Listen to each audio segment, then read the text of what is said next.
Assalamualaikum warahmatullahi wabarakatuh. Kami dari kelompok 9 yang beranggotakan Dinda Astri Khairia dengan NIM 282, Naftalin Aditya Khairunisa dengan NIM 293, Fahrul Selvian Ningrum dengan NIM 304, dan Muizuddin Ma'ruf dengan NIM 316 akan membahas sedikit tentang struktur pasar.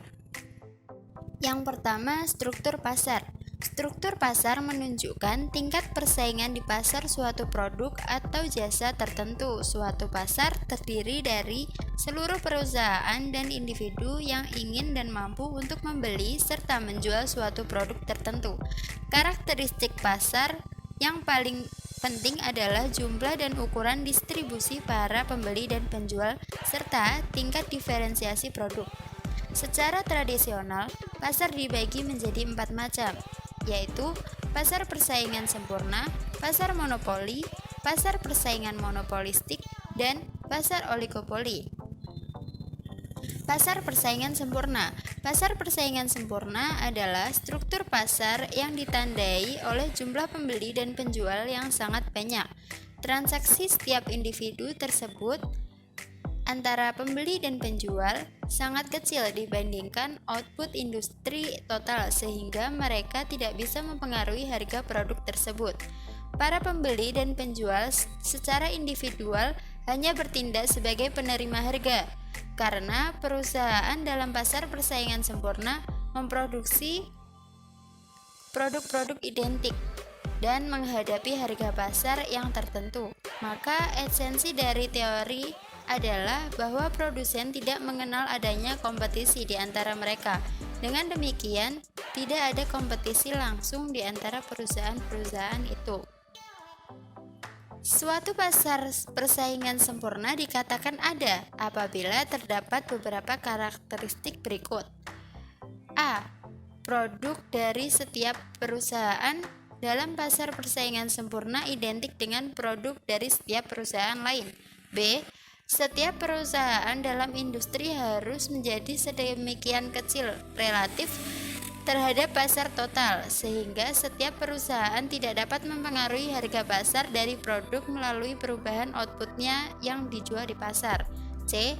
Tidak terdapat pembatasan masuk atau keluar bagi perusahaan dalam industri yang berada pada pasar persaingan sempurna. D. Setiap perusahaan memiliki pengetahuan yang lengkap tentang produk dan pasar.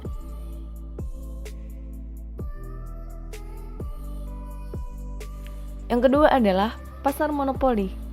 Monopoli adalah struktur pasar yang ditandai oleh adanya seorang produsen tunggal. Suatu perusahaan yang monopolistik secara serentak bisa menentukan harga produk dan jumlah outputnya. Berdasarkan pada Undang-Undang Pasal 1 Ayat 1 Nomor 5 Tahun 1999 menyebutkan bahwa monopoli adalah penguasaan atas produksi dan atau pemasaran barang atau jasa atas penggunaan jasa tertentu oleh satu pelaku usaha atau satu kelompok pelaku usaha. Jika dalam Islam, monopoli atau ikhtiar berasal dari kata hakr, yang berarti mengumpulkan dan menguasai barang kebutuhan, yang berarti memiliki unsur kepentingan sepihak dalam mempermainkan harga, serta memiliki hak opsi untuk menawarkan barang-barang mereka kepada pasaran atau tidak. Ciri-ciri pasar monopoli yang pertama yaitu pasar monopoli adalah industri satu perusahaan yang bersifat close substitution. Yang kedua yaitu tidak ada kemungkinan untuk masuk ke pasar atau industri. Yang ketiga, dapat mempengaruhi penentuan harga. Yang keempat, promosi iklan kurang diperlukan. Pasar monopoli dalam pandangan Islam.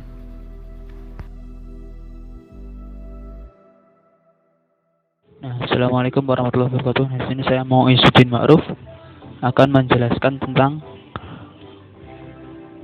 pasar monopolistik. Persaingan monopolistik adalah struktur pasar yang sangat mirip dengan pasar persaingan sempurna, tapi sedikit dibedakan dengan persaingan sempurna karena Dalam persaingan monopolistik ini, konsumen mengetahui perbedaan-perbedaan di antara produk dari perusahaan-perusahaan yang berbeda. Seperti halnya dalam persaingan sempurna. Maka dalam persaingan monopolistik ini, laba di atas normal hanya bisa diperoleh dalam jangka pendek. Beberapa ciri-ciri dari pasar monopolistik yakni terdapat banyak penjual. Yang kedua, banyaknya barang yang bersifat berbeda corak. Yang ketiga, perusahaan memiliki sedikit kekuasaan mempengaruhi harga. Yang keempat, relatif mudah untuk masuk ke dalam pasar industri. Yang kelima, sangat aktifnya persaingan promosi dalam penjualan. Nah, kelebihan dari pasar monopolistik yakni yang pertama, banyaknya konsumen dalam pasar sehingga konsumen memiliki banyak alternatif produk. Jika produk yang dibeli konsumen tidak tersedia, dapat dengan mudah memilih produk serupa dari produsen yang berbeda. Yang kedua, produsen bebas keluar masuk atas karena tidak ada hambatan yang berarti. Yang ketiga, banyak inovasi yang dapat dilakukan, mulai dari proses produksi atau mengembangkan cara beri untuk menarik konsumen. Kekurangannya yakni yang pertama, banyak produsen dalam pasar membuang persaingan yang ketat. Dalam pasar monopolistik, beberapa perusahaan besar akan memiliki pangsa pasar yang dominan. Kemudian sisanya dipegang oleh banyak perusahaan yang kecil.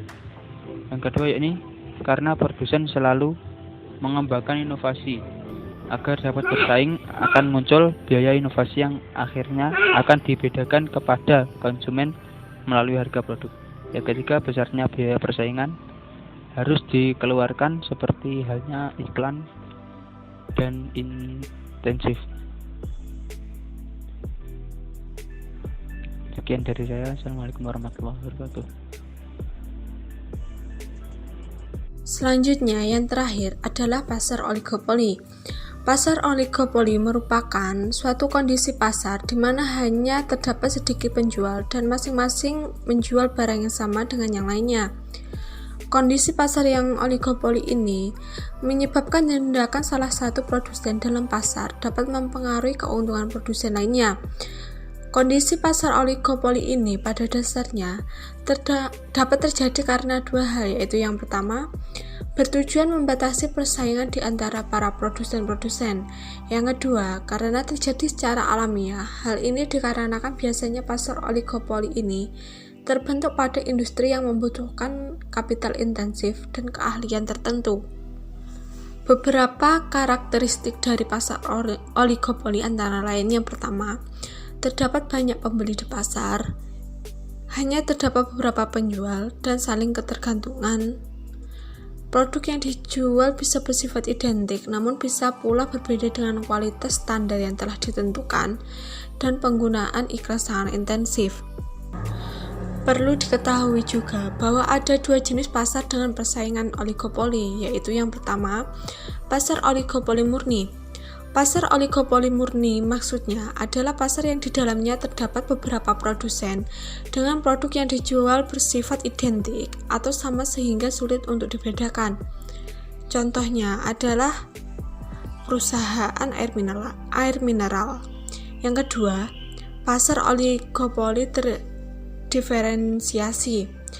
Berbeda lagi dengan pasar oligopoli murni, di mana barang yang diperjualbelikan meskipun bersifat homogen, tetapi bisa dibedakan. Dengan kata lain, ada konsumen yang lebih suka dengan satu merek saja, karena menganggap merek lain tidak sesuai dengan seleranya. Sebagai contoh adalah produk sabun, sampo, penyedap rasa, dan lain-lainnya. Di dalam mekanisme pasar, sistem oligopoli memiliki kelebihan antara lainnya. Persaingan yang ketat menjadikan setiap perusahaan sangat mengupayakan inovasi dan menjaga kualitas terbaiknya. Harga produk menjadi lebih sesuai dengan keinginan konsumen karena persaingan antar produsen yang ketat yang membuat masing-masing produsen tidak mau mematok harga terlalu tinggi. Meskipun tidak banyak, tetapi setidaknya konsumen punya beberapa pilihan merek yang sesuai dengan keinginannya. Kegiatan produksi menjadi lebih efektif. Namun, selain beberapa kelebihan tersebut, pasar oligopoli juga mempunyai beberapa kekurangannya. Di antaranya adalah yang pertama, produsen baru sulit untuk masuk ke pasar sehingga pertumbuhan ekonomi cenderung lambat karena persaingan hanya terjadi di beberapa produsen saja. Kebijakan produsen terbesar atau yang biasanya teralis sangat mempengaruhi pasar dibanding produsen lain di bawahnya. Oleh karena promosi sangat penting, modal untuk iklan menjadi sangat banyak sehingga bisa menjadi pemborosan ekonomi jika tidak tepat sasaran. Sering terjadi perang harga antar produsen. Kemungkinan adanya konsumen yang loyal sangat besar terhadap satu merek, sehingga perusahaannya sulit untuk bersaing di pasar dengan konsumen yang sama. Memungkinkan banyak hak paten atas suatu produk tertentu, sehingga membatasi perusahaan lain untuk melakukan pengembangan produk yang sama. Cukup sulit untuk melakukan pemerataan pendapatan. Peluang munculnya eksploitasi yang berlebihan terhadap dalam kegiatan pasar menjadi lebih besar. Perusahaan yang sudah memiliki jam terbang lebih memiliki peluang menikmati skala ekonomis, sehingga bisa menurunkan biaya produksi dan menurunkan harga pasar. Hal ini tentu merugikan perusahaan di bawahnya atau mendatang.